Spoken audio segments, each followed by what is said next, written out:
Hello, friends. Welcome back to another story time. It's our final week of story time. And I hope you guys had a lovely Memorial Day weekend and had lots of fun with this beautiful weather. We're going to read a story that takes place in winter, but it's one of my all-time favorites, Owl Moon by Jane Yolen. This is a family favorite. We love this book in our family. We read it many times. This one will be even more fun because it's going to have sound effects. So, now we got to get this started here. Okay, here we go. Here we are. That should be good. Come on, baby. Turn it up all the way. All right, here we go. Owl Moon by Jane Yolen. It was late one winter night, long past my bedtime, when Pa and I went owling. There was no wind. The trees stood still as giant statues, and the moon was so bright the sky seemed to shine. Somewhere behind us, a train whistle blew, long and low, like a sad, sad song. You see the train way out there in the distance? Way out there?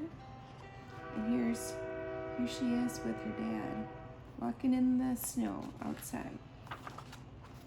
I could hear it through the woolen cap Pa had pulled down over my ears.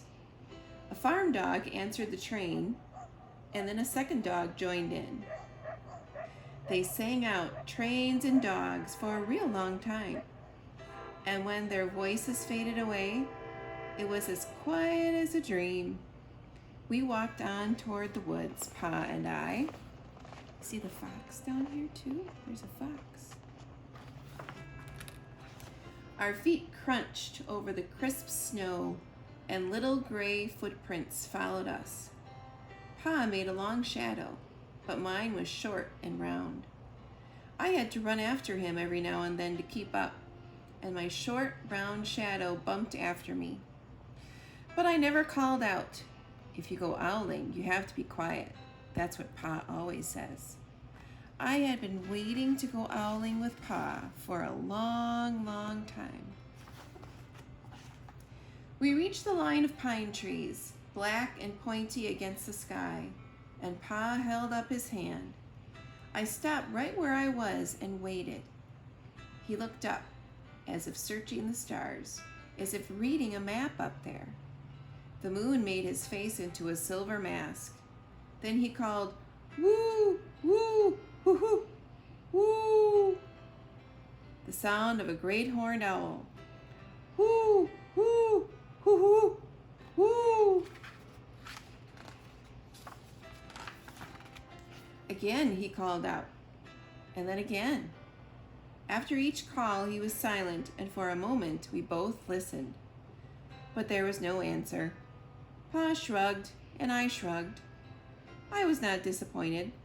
My brothers all said sometimes there's an owl, and sometimes there isn't. You see here in the tree? I think that's a raccoon sleeping in the tree. We walked on. I could feel the cold, as if someone's icy hand was palmed down on my back, and my nose and the tops of my cheeks felt cold and hot at the same time. But I never said a word. If you go owling, you have to be quiet and make your own heat. We went into the woods. The shadows were the blackest things I had ever seen. They stained the white snow. My mouth felt furry, for the scarf over it was wet and warm. I didn't ask what kinds of things hide behind black trees in the middle of the night. When you go owling, you have to be brave. Then we came to a clearing in the dark woods. The moon was high above us. It seemed to fit exactly over the center of the clearing, and the snow below it was whiter than the milk in a cereal bowl. I sighed, and Pa held up his hand at the sound. I put my mittens over the scarf over my mouth and listened hard. And then Pa called, "Hoo, hoo, hoo, hoo, hoo, hoo, hoo, hoo, hoo, hoo, hoo, hoo." I listened and looked so hard my ears hurt and my eyes got cloudy with the cold. Pa raised his face to call out again, but before he could open his mouth, an echo came threading its way through the trees.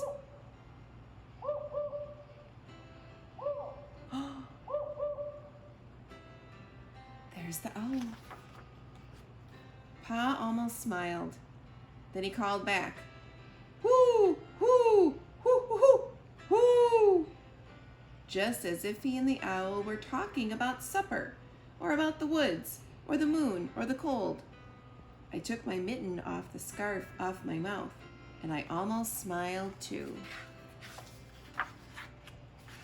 The owl's call came closer, from high up in the trees on the edge of the meadow.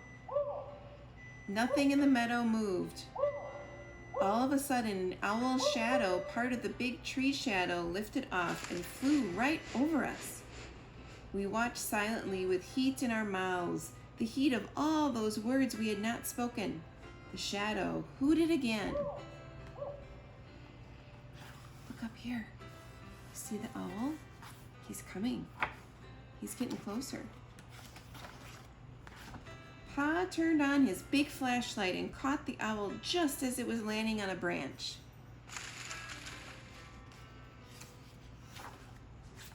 For 1 minute, 3 minutes, maybe even 100 minutes, we stared at one another. Then the owl pumped its great wings and lifted off the branch like a shadow without sound. It flew back into the forest. "Time to go home," Pa said to me. I knew then I could talk. I could even laugh out loud. But I was a shadow as we walked home. When you go owling, you don't need words, or warm, or anything but hope. That's what Pa says. The kind of hope that flies on silent wings under a shining owl moon. That's the end. Isn't that a great story? I just love that story so much. And if you want to tune into our second video, we're going to read a couple more chapters of the Chicken Squad.